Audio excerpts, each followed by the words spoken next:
I was still furious, staring down at him unconscious on the floor.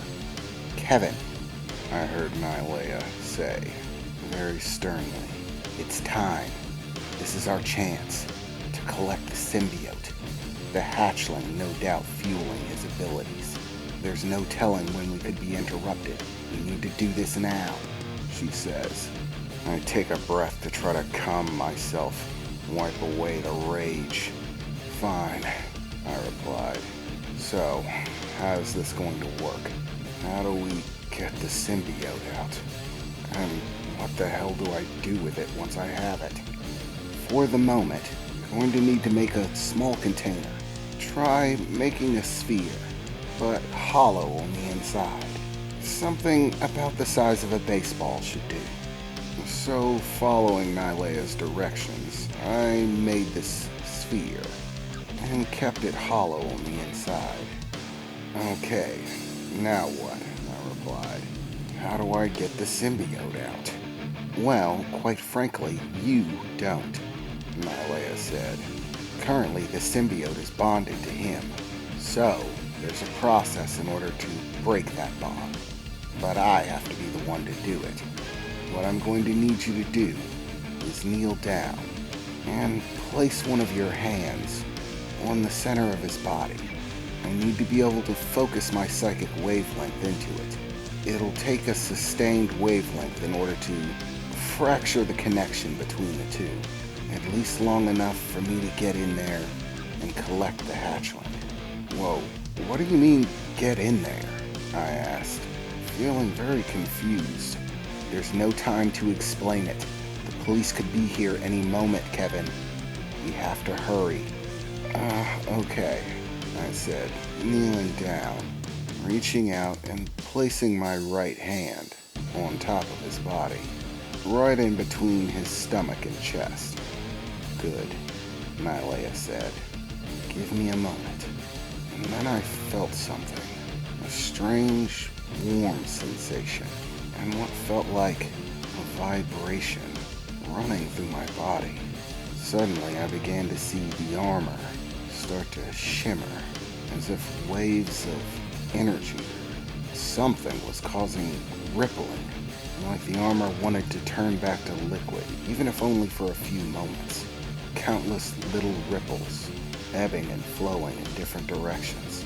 And then suddenly, the ripples seemed to coalesce, suddenly moving in a straight pattern, a flow of ripples moving down my arm, tiny little waves, pulsating in a straight direction, forming little rings as they flowed down into my fingertips. And still that vibration, now getting stronger and stronger in the palm of my hand. And suddenly, the man laying on the floor jerked, the center of his body seeming to flex upward for a moment, before slumping back down. "There," Nylea said. "I've broken the connection, but if we don't get him out, he'll try to reattach. I need you to open up a clearing in your hand for me. Move the armor, and be ready with the container." And a very familiar sensation. I began to feel a tingling sensation running down the arm that I had placed on it. A damp feeling in the palm of my hand. And for a short time, that's all there was. A warm sensation in the palm of my hand, and that feeling of dampness. But I still had it pressed against him. Was it like with the fish tank? Did Nylea move out of me through my hand? I had questions. I even thought about lifting my hand, seeing what was under there. But I didn't want to take the chance that it would mess with whatever Nylea was doing. She was right. We didn't have time to have to mess up and repeat the process. "Okay," Nylea said. "I've got him. Now listen very carefully. I'm going to need you to very gently pull. Do not be hasty. Move slowly. This must be gentle, or it could hurt the hatchling." Doing as Nylea said, I began to lift my hand, and as I did, I could see Nylea's body, part of that snake-like form, protruding from my hand. extending down in to this guy's body. As I slowly pulled my hand back, I could see that the part of Nylea that was in me was stuck firm, staying put where it was at. But I think it was just her tail end. As I pulled more and more, I began to see her body being pulled away from being inside the guy laying on the ground, until finally I saw her head beginning to emerge. But something was different. Normally she passed straight through, without any real resistance. But as her head started to pass through, there seemed to be a pulling of the outside of this guy's body, like Nylea was stuck on the inside, like his skin was a barrier. And as I pulled, the surface bowed outward, but she didn't pass through it. "It's okay," Nylea said, hearing her voice in my head. "This is normal. The symbiote does not want to leave its host. The bond between them may be weak, but it still wants to stay where it is. So it's resisting. But it's okay. Just keep slowly pulling."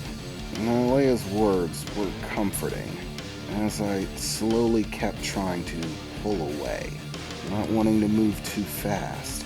And slowly but surely, Nylea's head began to break the surface, and there, in the grasp of her mouth, as it finally broke free, passing through the skin, a tiny little snake-like creature that squirmed about wildly, as if it was trying to get away from her. "The container," Nylea said sternly. I opened a small gap in the orb that I was holding, bringing it closer to Nylea.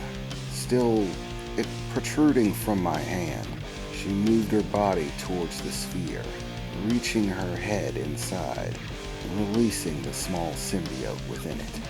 "Close it, quickly." And so, with a shimmer of the liquid metal, the exterior of the sphere closed up, but I could still feel an ever so small movement inside, from the symbiote shifting around. "Okay, it's done. Now, place the sphere somewhere on your armor. That way we can take it with us, without any trouble." So I fairly easily melded a small portion of the sphere onto the side of my chest plate, so it would stay put without trouble, but made sure to keep the hollow interior of the sphere intact. "Is it gonna be okay in there?" I asked. "Yes, we symbiotes don't actually require air, or anything of that nature, at least not for a long period of time. He should be fine, so long as we get something to hold him in. A tank of water would do best." And it was at that point I began to hear a rumbling sound. The sound of the elevator coming up the shaft. Someone was taking the elevator up. Damn it. This isn't good, I thought to myself. At this point, the only people who could be on their way would be the police, unless Teleportation Boy has sent somebody else. But that feels unlikely. Damn it. What do? I have no idea how to get around this place. There's most likely a stairwell, but I have no idea where it is. It's the middle of the night and all the lights are off in here, so I can't see any signs, and most of this place is completely trashed. The sign could have been blown to bits, if there was one at all. Damn it, what do? Think, brain, I thought to myself, looking at the numbers above the elevator, continuing to rise, telling me what floor the elevator was on, which might be convenient if I knew what floor I was on. I must still be pretty close to the top, but it looked like the elevator was closing in fast. And just like that, the elevator arrived. As the doors opened wide, a squadron of SWAT entered the hallway, wearing full tactical armor, bulletproof shields, and automatic weaponry. There was about 4 of them. As they came in, they pointed their guns at me. "Raise your hands and get on your knees," they shouted.